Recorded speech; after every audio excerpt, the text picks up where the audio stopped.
বোলপুর থানার আইসিকে কদর্য ভাষায় আক্রমণ করেছেন, হুমকি দিয়েছেন অনুব্রত মণ্ডল। এবার অনুব্রত মণ্ডলের পাশে নেই হুমায়ুন কবিরও।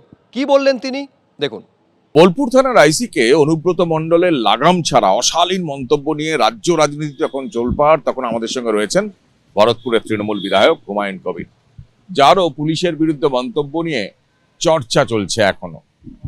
হুমায়ুনদা, অনুব্রত মণ্ডল, তারপর আপনি, যদিও আপনি সুর নরম করেছেন, কি বলবেন? অনুব্রত মণ্ডল যেটা বলেছেন মোটেই সমর্থনযোগ্য না।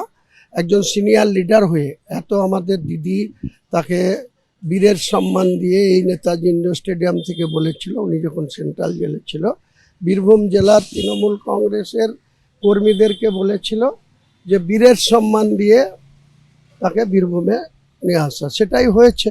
কিন্তু তিনি যে আচরণ করেছেন বা যে কথা বলেছেন, এটা সভ্য সমাজের কোনো মানুষ সমর্থনযোগ্য নয়। কারণ সবার বাড়িতে মা, বোন, স্ত্রী, সন্তান রয়েছে।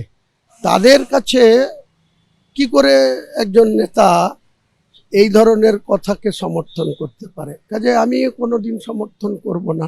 আমারও তো স্ত্রী পুত্র আছে, আমারও তো মেয়ে আছে।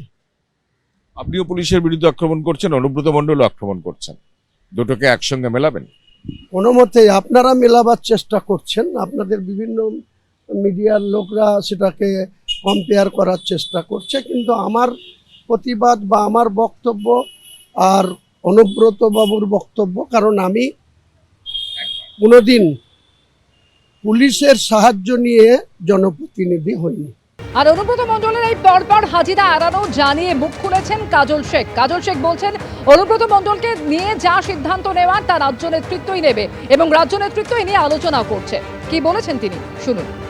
বক্তব্য যদি সত্য হয় তাহলে এটা কখনোই কাম্য নয়, কিন্তু এই বক্তব্য যিনি দিয়েছেন এর উত্তর তার কাছ থেকে আমাদেরকে নিতে হবে। রাজ্যের যে একটা কমিটি আছে, শৃঙ্খলা কমিটি, সকলে বসে আলাপ আলোচনা সাপেক্ষে এই বিষয় নিয়ে পর্যালোচনা চলছে। পেলাম একজন ছাত্র নেতা, তার বক্তব্য সামনে এলো, তাকে সঙ্গে সঙ্গে সাসপেন্ড করা হলো, কিন্তু এক্ষেত্রে শুধুমাত্র ক্ষমা চাইল। এ বিষয়ে একটাই কথা বলবো, সবটাই রাজ্য থেকে নির্ধারিত হচ্ছে। আমরা বুঝতে পারছেন ছাত্র নেতা ভুল বকেছে, তার জন্য শাস্তি তাকে দেওয়া হয়েছে রাজ্য থেকে, জেলা থেকে কিন্তু নয়।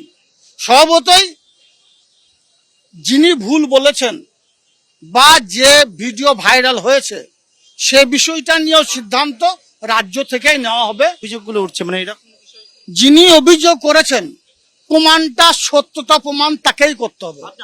আমার মনে হয় বীরভূম জেলার পুলিশ প্রশাসন স্বচ্ছ ছিল, স্বচ্ছ আছে।